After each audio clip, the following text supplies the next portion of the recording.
جس وقت مریض کو ہارٹ اٹیک ہو رہا ہے اس وقت اس کی نالی کھول دیں تاکہ اس کا ہارٹ ڈیڈ ہونے سے بچ جائے. الٹیمیٹلی آپ کو ہاسپٹلائزیشن کم کرنی پڑے گی, اس کی لائف کی کوالٹی اور کوانٹٹی بہتر ہو جائے گی. لیکن یہاں پہ اگر خدا نہ خواستہ کسی سیکٹری کو یا کسی منسٹر کو یا کسی ارباب اختیار کو ہوگا, اس کے لیے رات کو اینجیوگرافی کی مشینیں کھل جاتی ہیں. عام آدمی جو ان ہاسپٹل میں جاتا تھا تو 2-3 بجے تالے لگ جاتے ہیں. ان مشینوں پہ ہم نے کوئی 19 ارب روپیہ پبلک کا بند لگایا ہوا ہے. تو میرا پہلا انسٹرکشن یہی تھی, ان کو آن بورڈ لے کے تھی.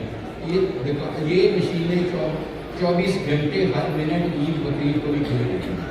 اور الحمدللہ اس وقت تک اس ایک ہفتے میں ہم تقریباً 600 پرائمری اینجیوپلاسٹی کر چکے ہیں, اور ان میں سے زیادہ تر ہم نے رات کو کی ہیں جب یہ مشینیں بند ہو گئی ہیں.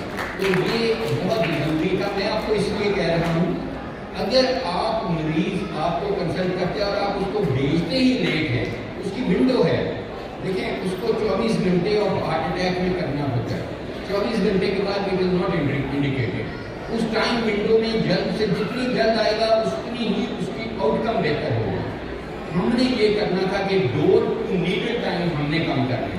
الحمدللہ ہم نے ڈور, یعنی کہ جب کسی کارڈک سینٹر میں مریض جاتا ہے, ارریسپیکٹو آف کہ اس کی ذات پات جیب کیا کہتی ہے, جب وہ جاتا ہے we are monitoring on the dashboard. I myself ادھر ابھی میں دیکھ رہا تھا کہ اس کا ڈور ٹو نیڈڈ ٹائم 40 منٹ سے کم ہونا چاہیے, اور ایوریج اب 25 منٹ ہو چکا ہے اس وقت. میں خود ملتان انسٹیٹیوٹ آف کارڈیالوجی میں گیا ہوں کہ ڈور ٹو نیڈڈ ٹائم 25 منٹ. میں کوئی مریض بن کے ان کو کہا کہ مجھے ہارٹ اٹیک ہو رہا ہے, یہ پین ہو رہی ہے, آپ مجھے ٹرائل کرو.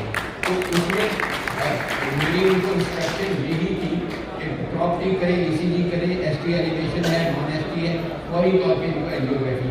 اور الحمدللہ یہ اس لیے میں نے آپ کو یہ بتا رہا ہوں کہ آپ جتنی جلدی مریض بھیجیں گے اتنا ہی بہتر ہوگا.